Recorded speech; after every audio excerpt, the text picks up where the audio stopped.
Okay. Good morning to everybody. I am really happy to be here, and I will present you the Government at a Glance publication.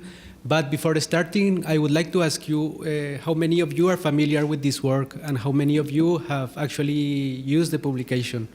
Is this known to some few, or this is strange to everybody? Can you give me a sense who knows it? Okay, a little bit, half of the people.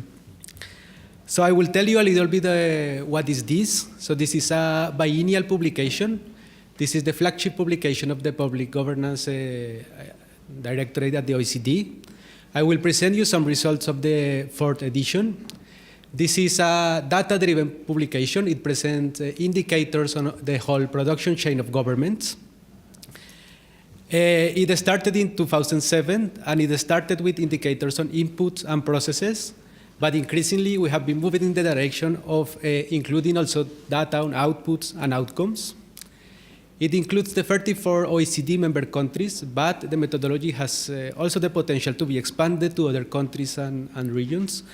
And what is new in the 2015 edition is the fact that a chapter on the centers of government was included, a chapter on institution, based on a survey to the centers of government, and also a chapter on the serving citizens.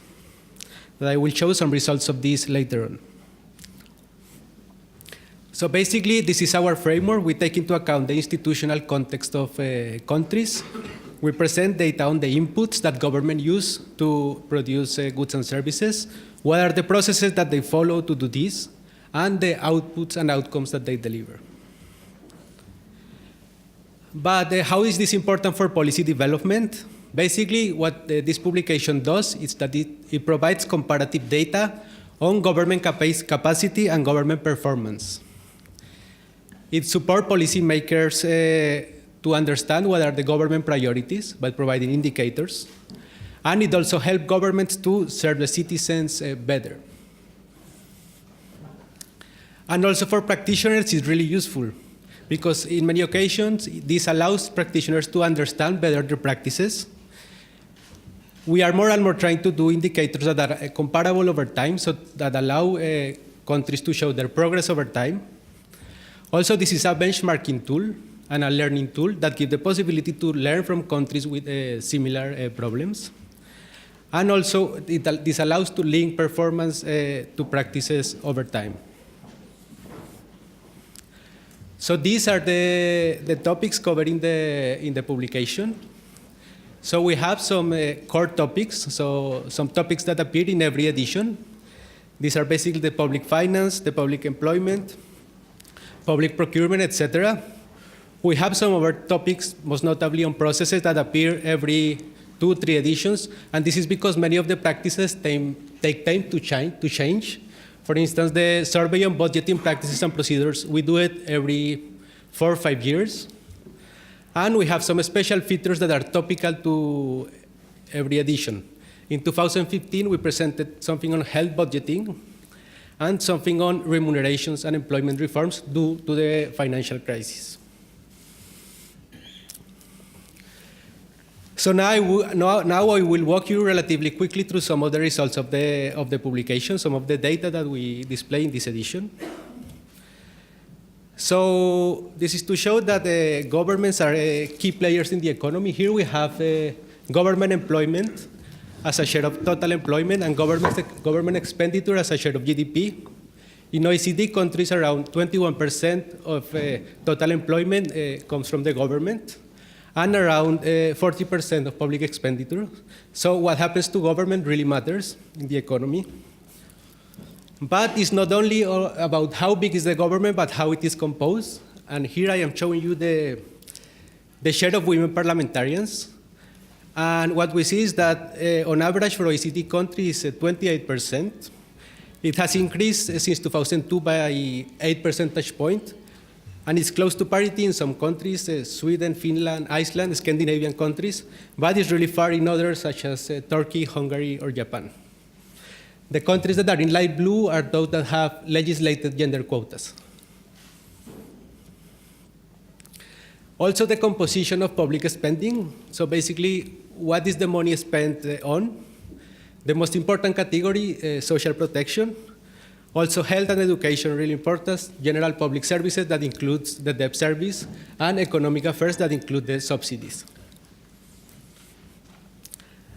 But all of this frame and the budgetary process that countries are still experiencing, here we see the structural balances of potential GDP, and we see that the projections tell us that by 2017, there will be an average deficit of 2.4 across OECD member countries. So it's the green line. So all of this to say that still governments are working under tight budgetary pressures. Now I will show you some evidence on government processes, and I will explain you about a little bit about the new generation of indicators that we are developing and how we are moving. So basically, we start from a set of solid frameworks that we have now that are based on recommendations that have been endorsed by the OECD Council. We generate good quality data, and we are designing and producing narrowly defined composite indicators. So we don't believe in this publication on a kind of big governance composite. We define really narrow composite indicators on specific aspects of public governance. I will show you some examples of that.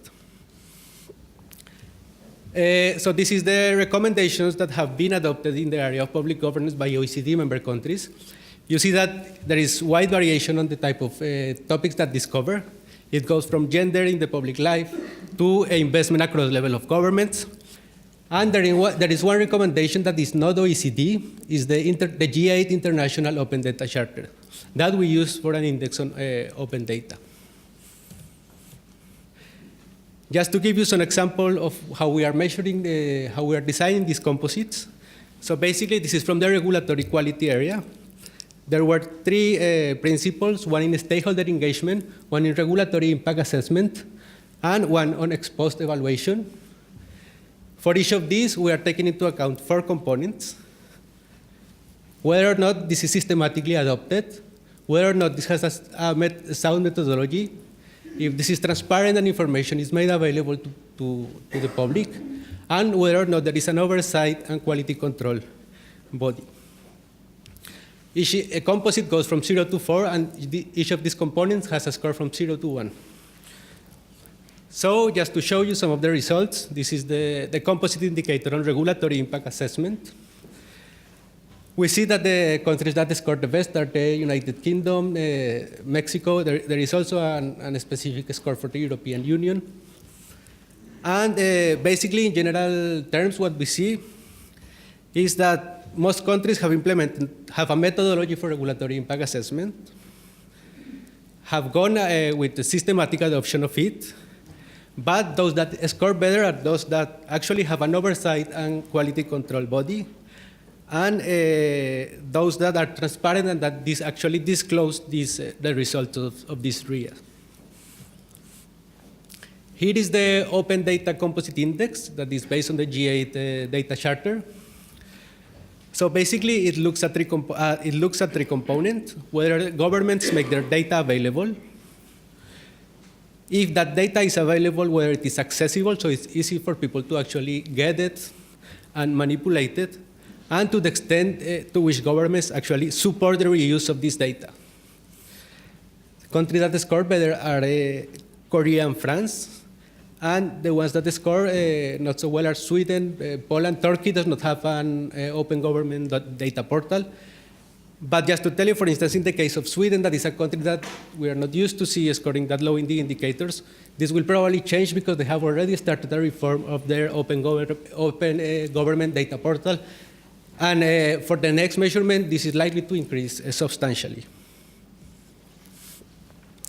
This is another indicator on integrity. Basically, it shows the level of disclosure of private interests for the 3 branches: the executive, the legislative, the judicial, and what we call at-risk areas. At-risk areas are basically tax and custom officers. Basically, as a general picture, this indicator tells us that the highest level of disclosure is found on the legislative branch. And basically, this vary a lot across countries. Now I will show you some of our strategic outcomes to complete the framework. One of the first is trust in government. We have heard this morning that trust in government has declined. Here I show you some of the evidence. Basically, on the left axis, we have the percentage, the change in the percentage point, and on the right axis, the percentage. We see that those countries that are the white dots is the percentage change, and we see that countries that were hit hard by the crisis are those where trust has declined more substantially. So you see Slovenia, Portugal, Spain, Finland. Why this is important is because not only because trust is a source of government legitimacy, but because it's crucial to mobilize reform and to push reform. So this is one of the aspects where governments are more interested in working and improving this, taking action that could improve this measure. Another one is the increase in inequalities. So here we have changes in inequalities in 1985 and 2013. And we see that for most OECD countries, inequalities have increased. And this applies also for countries where traditionally inequalities were really low. So you see Denmark, Sweden, Germany, all of these countries are have experienced increases in inequality as well. And this is why now we are speaking of inclusive growth, or a growth that does not generate or does not perpetuate this type of inequalities. And these inequalities, it is true that governments still play an important role in limiting these inequalities. So this is the Gini coefficient before and after taxes and transfer, and you see that the government has an important role kind of mitigating these inequalities, but still the net, so basically the after taxes and transfers has increased on average. And as part of this 2015 edition, we have generated what we call our framework for serving citizens, and where we are presenting indicators on three core services that are health, education, and justice. And for this, we have defined some dimensions: access, responsiveness, and reliability and quality. For access, we mean financial access, geographic access, and accessibility of information. For responsiveness, we mean a citizen-centered approach, match of services to special needs, and timeliness. And by reliability, we mean the effective delivery, the consistency in delivery over time, and security. We haven't been able yet to complete this framework, like having indicators for each of those, but we are moving on this direction. This is something that we are doing jointly with the health and education directorates at the OECD. So just to give you some examples about these indicators, this is from the health sector. This is the self-reported unmet care needs due to cost. So people that were not able to access the health system because of how expensive it was, for two types of population: below average income, above average income. You see that in countries such as the United States, around 50% of the population report that they were not able to access the health service due to how costly it was. And this is really minor in countries such as the UK. It depends a lot with the type of health system that countries have. This is the responsiveness of services. This is the time that it takes for people to get an appointment with a doctor, with an specialist doctor. And basically, this shows us that in countries such as Germany or New Zealand, 3/4 of the population could get an appointment with the doctor within 1 day or two. But in other countries such as the United States and Canada, half of the population takes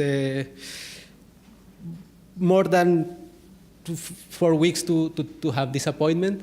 And what this causes is that people tend to go much more to the urgency rooms, and this could create some inefficiencies in the health system. And one example of the quality of service from the education, this is the variance of the PISA scores that is explained by the socioeconomic background of the parents. So to what extent the results of the test is conditioned by whether parents have high education levels or whether they own a house. We see that on average, 50% of the variance is explained by its socioeconomic background. But in countries such as the Slovak Republic or Chile, this is much higher. And in Scandinavian countries, this tends to be lower. Finally, this is a slide about the satisfaction with the public services.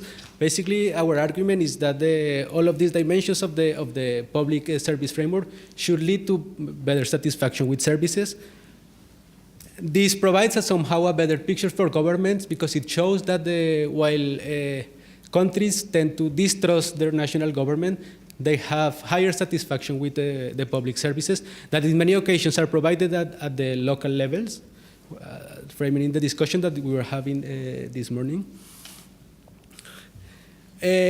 Just to finalize, to tell you that I say at the beginning that we have expanded the methodology. This is the 4th edition of Government at a Glance for OECD countries. We have done a regional edition for Latin America of this publication, and also some country-focused edition. Notably, we did some work with Hungary, where we compare Hungary with other Eastern European countries. And also mention that all our data set is publicly available, so all the data that is used in the publication could be accessed online and freely, and is available for other public servants, researchers, other institutions. Thank you. Okay.